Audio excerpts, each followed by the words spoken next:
Hi, Mmali. Hi.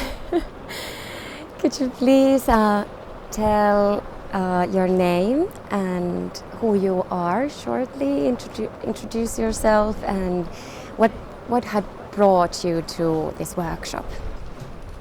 I can hold it for you. Okay, my name is Mmali Silesi, a lawyer working with Good Hope Center in Mara, providing legal aid to the victims of human rights violations.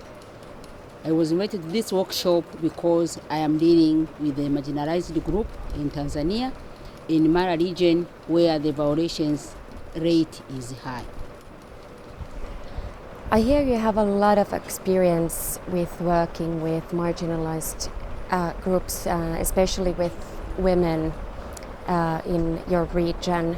Tell me a little bit about the content of your work. What kind of cases do you deal with? Okay. In our center, we are dealing with the cases of inheritance, matrimonial,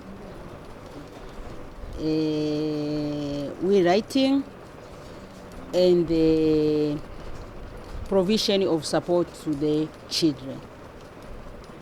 Especially the children, some of them are born out of the wedlock, but some of them were born out of tradition rituals of Nyumbanthobo.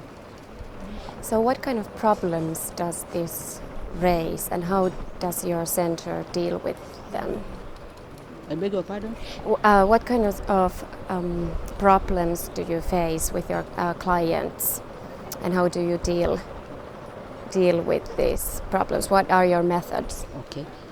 Most of our clients are women, and women in Imara, they have no voice. So if they decide to come to our center, when they go back, they were threatened, and some of them, they have decided to leave their cases pending in court. Now what we do, we encourage them, and some of them, we send them to the counseling center so that they can be counseled and get courage to continue with fighting for their rights. Great. So let's talk about this workshop. We have been here together for almost 5 entire days, and we've talked about social change, and we've had an introduction to participatory video. We've talked about gender issues, especially here in Tanzania. Is there anything that you found beneficial or successful from your point of view? And then on the other hand, what could have we done better as organizers? To me, the workshop has been successful because what we wanted to achieve have been achieved at the end. But what I could suggest that in other coming workshops, let us bring the marginalized themselves so that we can learn from them, not from the organizations which are giving their services to the marginalized. So what were the objectives before beginning with the workshops? Could you repeat what were the specific goals that we had?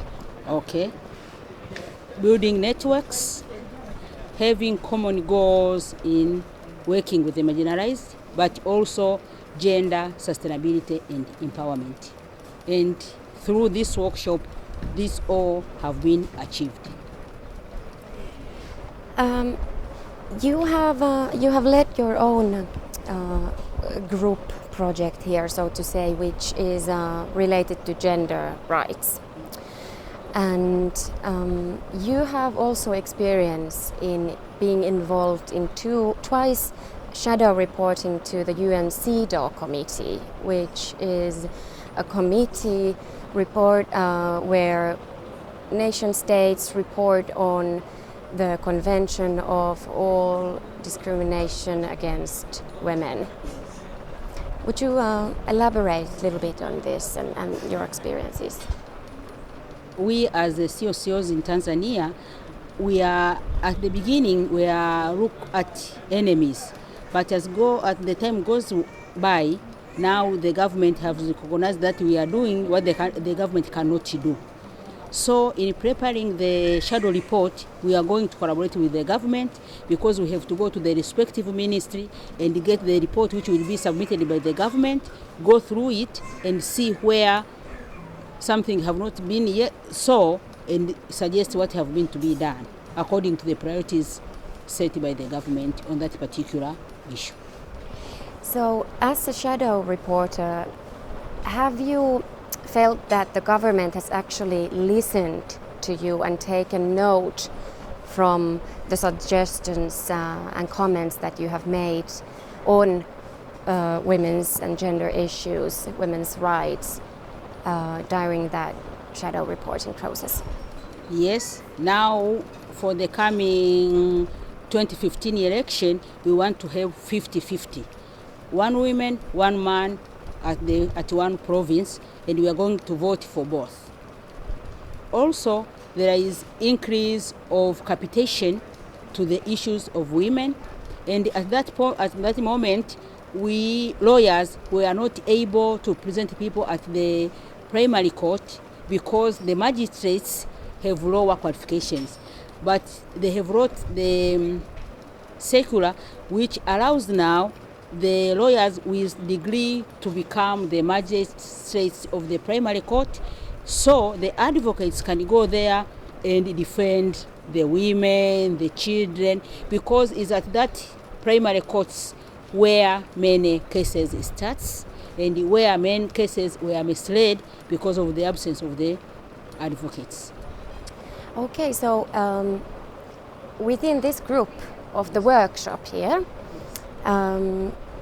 do you have common plans in regards the upcoming CEDAW reporting of Tanzania? What have you been discussing or planning? We have planned to prepare the shadow report, but our first step will be to see the last report and see what have been said. The second step will be to contact the stakeholders and all the networks who have ideas in preparing the shadow report for the next year, so that we can join hands and divide the duties among us to ease the burden to UNA. But at the end of the day, we expect to have the shadow report to submit to the UN. What would be, in your opinion, the most important outcome of this workshop? We have learned how to use participatory video, but also how we are going to save more or to work more with the marginalized group. That's what, and we have come together to have a common stand and a common strength that we can be together with the marginalized and help them to stand on themselves and say we can stand on your own and fight for our rights and not become the marginalized for all of their lives. Do you think you personally are going to utilize some of those methods learned here or shared here during this week in your work in the future? Yes, as I have shared with the group, I'm going to prepare the PV for the widows who have already won their cases through judicial systems, and I will use this for the widows and the women who have still pending cases in court, so that they can get courage, remove fear, and see that what they are doing at the end of the day, they are going to win, and not be threatened by the community, by the influential leaders, by religious leaders, but know that we have our previous examples who have gone this through systems, and they have, at the end of the day, they have won what they wanted to win.